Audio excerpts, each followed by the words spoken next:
अभी FIR काटने का उन्होंने कह दिया है कि हम FIR काट के आपको कॉपी भेज देंगे। हमें उम्मीद है कि FIR कट जाएगी।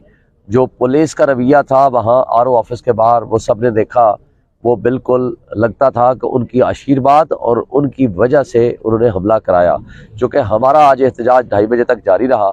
हम एहतजाज से फारिग होने के बाद, बल्कि उससे पहले आपको याद होगा कि जो ही मैंने अपने वकला साहबान को, जिसमें असद नवीद भट्टी साहब और बाकी शायद जस्सा साहब वगैरह वही साहब में शामिल थे, ये RO को बताने के लिए भेजा कि आप पता करें कि इलेक्शन कमीशन ने स्टे दे दिया है तो आप फर्दर प्रोसीड ना करें।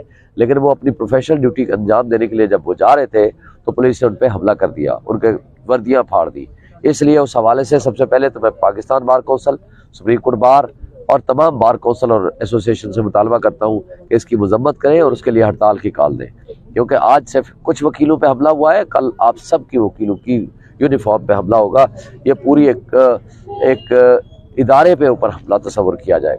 फिर उसके बाद हम अपना प्रोग्राम ख़त्म करके आए तो मुझे वकला जो हमारे से फारिग होकर जा रहे थे तो उन्होंने बताया कि तारिक फजल चौधरी आ चुका है। हालांकि हम अंदर गए थे और वो मौजूद, हमें कहा गया नहीं है, हम लॉन में हमें बिठाया गया, हमने कहा जी स्टे हो गया है, आप बाहर चले जाएं। हम चले गए तो पीछे जब हम चले गए तो जनाब पता चला कि तारिक फजल चौधरी साहब अंदर RO के दफ्तर में उनकी मिली भगत से वहाँ रिकॉर्ड को टेम्पर कर रहे हैं। हमारी इस इन्फॉर्मेशन के बाद हम चले गए RO ऑफिस में और वहाँ हमें अंदर नहीं जाने दिया गया और हमें अलाउ नहीं किया गया। बहरहाल हम घंटा एक रहे, लेकिन जब हम वापस आने लगे तो मुस्लिम लीग नून के चंद गुंडे और वो तारिक फजल के इमा पर वो इकट्ठे हो गए जो कि परली तरफ थे।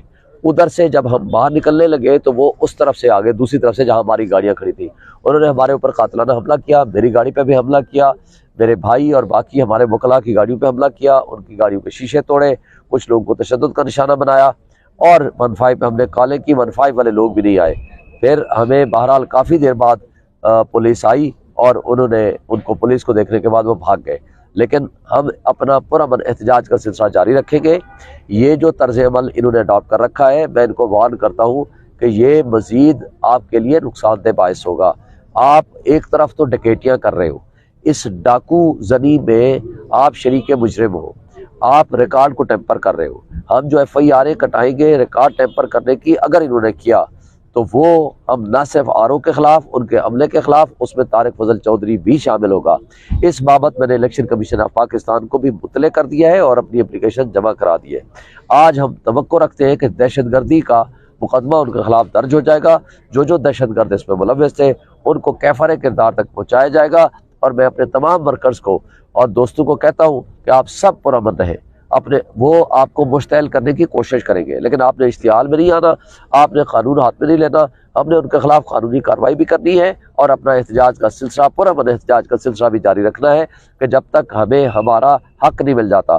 कल इंशाल्लाह 2 बजे RO ऑफिस के सामने फिर मिलेंगे। शुक्रिया। बताइएगा कि जो आपने अभी दरखास्त जमा करवाई है उसमें कौन कौन सी दफात के लिए आपने मतन में लिखा है और दरखास्त में लिखा क्या गया है, उसका मतन थोड़ा सा बताइए।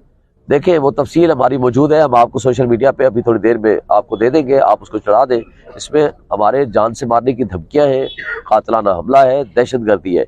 इंशाल्लाह इन दफात के तहत हमारी पर्चा कट जाएगा और इंशाल्लाह इनको हम जो गुंडे हैं उनको कैफर किरदार तक पहुँचाएंगे। शुक्रिया।